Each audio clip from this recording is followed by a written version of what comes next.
ಆತ್ಮೀಯ H16 news ಅರ್ಥಾತ್ ಸೀತಾರಾಮ್ ನ್ಯೂಸದ ವೀಕ್ಷಕರೇ, ನಾನು ನಿಮ್ಮವ ಎಂ ಆಯುಧ ಮಲ್ಲಪ್ಪ ಜೊತೆ ಅವರು. ತಾವು ಈಗ ಸುದ್ದಿಗಳ ಲೋಕಕ್ಕೆ ಎಂಟ್ರಿ ಹೊಡಿತಾ ಇದ್ದೀರಿ. ಈ ಸುದ್ದಿಗಳನ್ನು ಪ್ರತಿಯೊಂದು ನೋಡೋ ಜೊತೆಗೆ ನಿಮ್ಮ ಅಭಿಪ್ರಾಯಗಳನ್ನು ಹಂಚ್ತಾ ಇರ್ರಿ. ಯಾಕಂದರೆ ಈ ಸುದ್ದಿಗಳು ನಿಮಗಾಗಿ, ನಿಮ್ಮ ಬದುಕಿಗಾಗಿ, ನಿಮ್ಮ ವೈಚಾರಿಕೆಗಾಗಿ, ನಿಮ್ಮ ತಿಳುವಳಿಕೆಗಾಗಿಯೂ ನಿಮಗೂ ಗೊತ್ತು, ಜೊತೆಗೆ ನಮಗೂ ನಿಮ್ಮೊಂದಿಗೆ ಇದೊಂದು ಮಾತಾಡುವಂಥ ಜೊತೆಗೆ ಸುದ್ದಿಗಳನ್ನು ಬಿಡುವಂಥ ಕೆಲಸ. ಈ ಕೆಲಸದಲ್ಲಿ ನಾವು ನಿಮ್ಮೊಂದಿಗಿದ್ದೀವಿ ಅಂತ ಹೇಳ್ತಾ ನೋಡ್ತಾ ಇರಿ ಈ ಸುದ್ದಿಗಳನ್ನು.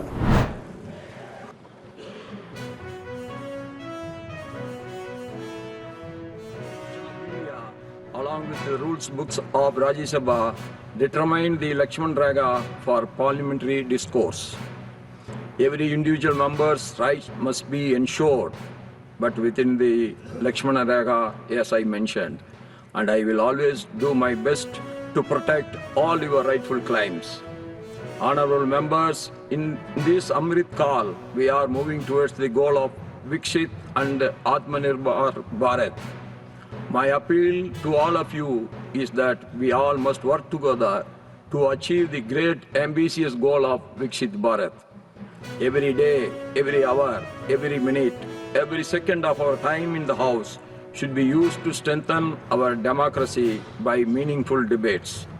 In a parliamentary democracy, debates and discussions are the only constructive way through which we can find finer solutions to the problems of our people. I am sure with all your kind cooperation, we will make new historical landmarks in Rajya Sabha. I once again thank every one of you for giving me this unique opportunity to serve Bharat Mata with great responsibilities. Bahut bahut dhanyabad. Nandri Vanakkam. Jai Hind. Long live Mother Bharat.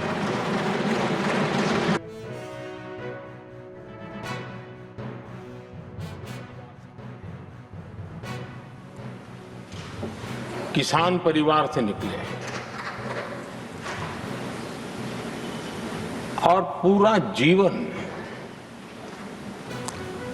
समाज सेवा के लिए समर्पित किया है. समाज सेवा ये उनकी निरंतरता रही है. राजनीतिक क्षेत्र उसका एक पहलू रहा है, लेकिन मुख्य धारा समाज सेवा की रही है. समाज के प्रति समर्पित होकर के जितना कुछ अपने युवा काल से लेकर अब तक वो करते आए हैं, करते रहे हैं, वो हम सभी समाज सेवा के प्रति रुचि रखने वाले लोगों के लिए एक प्रेरणा है, एक मार्गदर्शन है. आपका यहां तक पहुंचना, हम सबका मार्गदर्शन प्राप्त होना, ये भारत के लोकतंत्र की सबसे बड़ी ताकत है.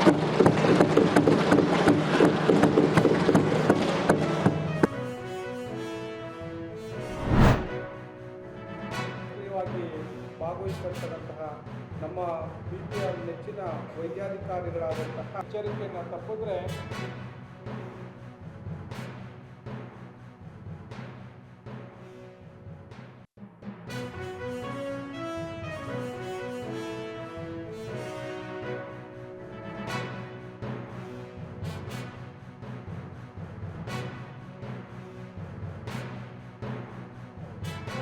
HIV ಡೇ ಅಂತ ಹೇಳಿ ಆಚರಿಸ್ತೀವಿ.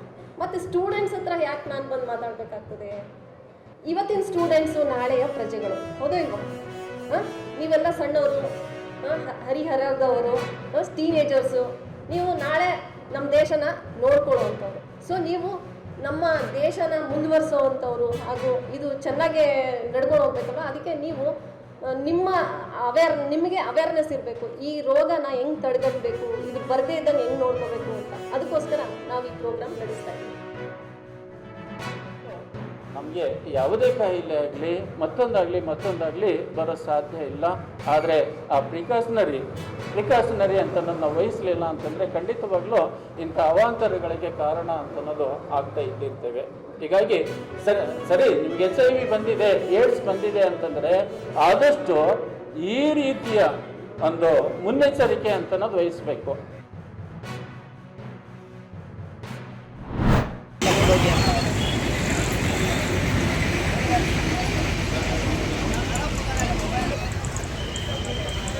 ನೀಟಾಗಿ ಮಾಡ್ಕೊಂಡು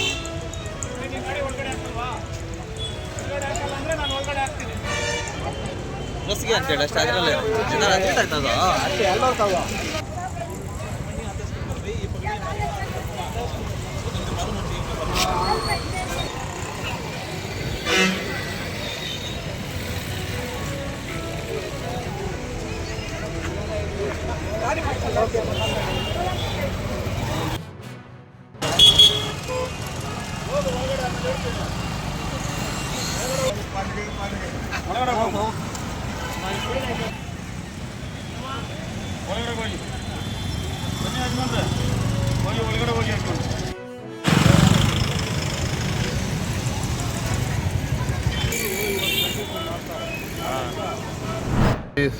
ಕುರ್ಚಿಗೆ ಪೈಪೋಟಿ ಜಾಸ್ತಿ ಆಗ್ತಾ ಇರುವಂಥದ್ದು.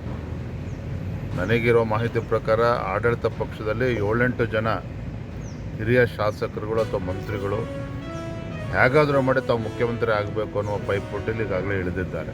ಇದರ ಪರಿಣಾಮ ಏನಪ್ಪ ಅಂತ ಹೇಳಿದ್ರೆ ಆಡಳಿತ ಯಂತ್ರ ಸಂಪೂರ್ಣವಾಗಿ ಕುಸಿದು ಬಿದ್ದಿರುವಂಥದ್ದು. ನೋಡಿ, ಸಿದ್ದರಾಮಯ್ಯ ಸರ್ಕಾರ ಬಂದಾಗಿನಿಂದ ಅದು ಯಾಕೇನೋ ಗೊತ್ತಿಲ್ಲ, ರೈತರ ಬಗ್ಗೆ ಇಷ್ಟೊಂದು ಅಸಡ್ಡೆ. ಏನು ಹಿಂದಿನ BJP ಸರ್ಕಾರ ಏನು ಪ್ರಧಾನಮಂತ್ರಿಗಳು ಕಿಸಾನ್ ಸಮ್ಮಾನ್ ಯೋಜನೆ ಅಂತಂದು ಕೊಟ್ಟರು. ರಾಜ್ಯ ಸರ್ಕಾರ ಯಡಿಯೂರಪ್ಪರ ಮುಖ್ಯಮಂತ್ರಿಗಳಿದ್ದಾಗ 4,000 ರೂಪಾಯಿ ಕೊಡ್ತಾಯಿದ್ರು. ಅದನ್ನು ಕಲ್ಲು ಹಾಕುವಂಥ ಕೆಲಸ ಮಾಡಿದ್ರು. ಬಸವರಾಜ ಬೊಮ್ಮಾಯಿ ಅವರು ರೈತ ವಿದ್ಯಾನಿಧಿನ ತಂದರು, ಅದನ್ನು ಕೂಡ ಕಲ್ಲು ಹಾಕುವಂಥ ಕೆಲಸ ಮಾಡಿದ್ರು. ಇವತ್ತು ಕಾಂಗ್ರೆಸ್ ಸರ್ಕಾರ, ಸಿದ್ದರಾಮಯ್ಯ ಸರ್ಕಾರ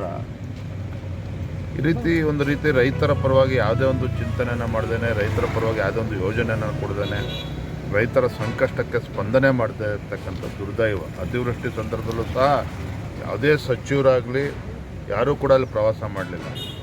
ಸಂಕಟದಲ್ಲಿರುವಂಥ ರೈತರ ಸಮಸ್ಯೆಯನ್ನು ಕೇಳುವಂಥ ಕೆಲಸ ಮಾಡಲಿಲ್ಲ. ಇದು ಒಟ್ಟಾರೆಯಾಗಿ ರಾಜ್ಯ ಸರ್ಕಾರ ರೈತರ ಹಿತವನ್ನು ಸಂಪೂರ್ಣವಾಗಿ ಕಡೆಗಣಿಸಿದೆ. ಇವತ್ತು ಮುಖ್ಯಮಂತ್ರಿ ಕುರ್ಚಿಗೆ ಒಂದು ಕಾಳಗ ನಡೀತಾ ಇದೆ, ಪೈಪೋಟಿ ನಡೀತಾ ಇದೆ. ಇದರ ಪರಿಣಾಮ ಏನು ಅಂತ ಹೇಳಿದ್ರೆ ಆಡಳಿತ ಯಂತ್ರ ಸಂಪೂರ್ಣ ಕುಸಿದು ಬಿದ್ದಿರುವಂಥದ್ದು. ಆದ್ಮೇಲೆ ಎಲ್ಲ ಸುದ್ದಿಗಳನ್ನು ನೋಡಿದ್ರಲ್ಲ, ಏನು ಅನಿಸ್ತು ನಿಮಗೆ? ಇದರಲ್ಲೇ ನಿಮ್ಗೆ ಲೈಕ್ ಆಗಿರ್ಬೋದು, ಡಿಸ್ಲೈಕು ಆಗಿರ್ಬೋದು, ಕಾಮೆಂಟ್ ಬೇಡಪ್ಪ ಅಂತೂ ಅನಿಸಿರ್ಬೋದು, ಕಾಮೆಂಟ್ ಮಾಡಬೇಕಪ್ಪ ಅನಿಸಿರ್ಬೋದು, ಶೇರ್ ಮಾಡಬಾರ್ದಪ್ಪ ಅನಿಸಿರ್ಬೋದು, ಅದು ಮಾಡಬೇಕು ಅನಿಸಿರ್ಬೋದು. ಏನಾದರೂ ಆಗಲಿ ಶೇರ್ ಮಾಡ್ತಾಯಿರಿ, ಈ ನ್ಯೂಸ್ಗಳನ್ನ ಹಂಚ್ತಾ ಇರಿ, ಜೊತೆಗೆ ಇದಕ್ಕೆ ಸಬ್ಸ್ಕ್ರೈಬ್ ಆಗ್ತಾಯಿರಿ ಅಂತ ಹೇಳ್ತಾ H16 ನ್ಯೂಸ್ ಅರ್ಥಾತ್ ಹೇ ಸೀತಾರಾಮ್, ಇದು ಸತ್ಯದ ಕೈಗೆ ನಡಿ. ವಂದನೆಗಳು.